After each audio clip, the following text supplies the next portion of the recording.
The book of Ezekiel opens during one of the most traumatic moments in Israel's history, the Babylonian exile.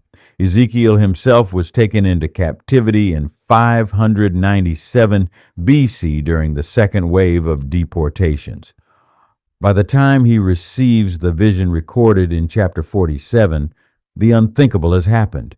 Jerusalem has fallen in 586 BC. The temple, the heart of Jewish religious life, lies in ruins. For the exiles in Babylon, this was not only a national disaster, it was a spiritual crisis. The people wondered, had God abandoned them? Was their covenant over? Ezekiel, a priest turned prophet, was uniquely positioned to speak into this despair. Chapters 40 to 48 offer a breathtaking vision of a renewed temple and land.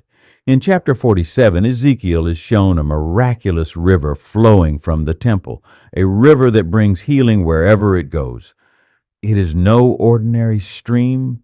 It is a vision of God's life-giving power flowing out from his presence into a broken world. Then he brought me back to the door of the temple, and behold, water was issuing from below the threshold of the temple toward the east. Here we see the source of the river, the temple. This is not just about architecture, it is symbolic.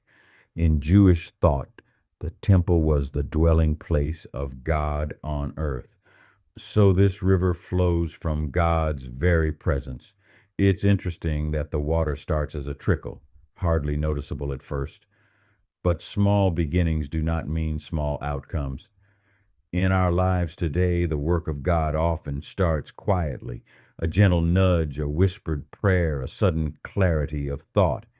And yet that trickle holds transformational power.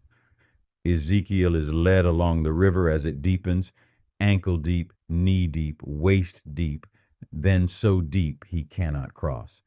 This progression illustrates spiritual growth. At first, God's presence may seem manageable, even comfortable, but as we walk with him, the Spirit leads us into deeper trust, greater surrender. The river of God isn't meant to be observed, it's meant to be entered. This imagery challenges a passive faith. Many modern Christians are content to stand ankle deep, connected to God, but still in control. But Ezekiel's guide leads him deeper until he must swim. That is the invitation, to immerse ourselves fully in God's will, even when it feels risky. Verse 6, he said to me, "Son of man, have you seen this?" It's a rhetorical question, but it grabs attention. Ezekiel is being urged not just to witness, but to perceive. Today, we also must ask, do we really see what God is doing? Are we alert to his quiet movements in our families, our cities, our hearts? Verses 7 to 9, Ezekiel is brought back to the riverbanks, now teeming with trees. The river flows into the Dead Sea, a place so salty nothing can live there. Yet this river makes the waters fresh. Life explodes, fish, vegetation, vitality. This is the redemptive heart of the vision. Wherever the river goes, life follows. For the exiles hearing this, it was revolutionary. They were in a dead place, far from home, far from hope. But this vision said God can bring life even here. It affirmed that the future was not one of desolation, but renewal. In modern terms, many feel exiled, cut off from meaning, purpose, or hope. Our dead seas may be addiction, depression, injustice, or broken relationships.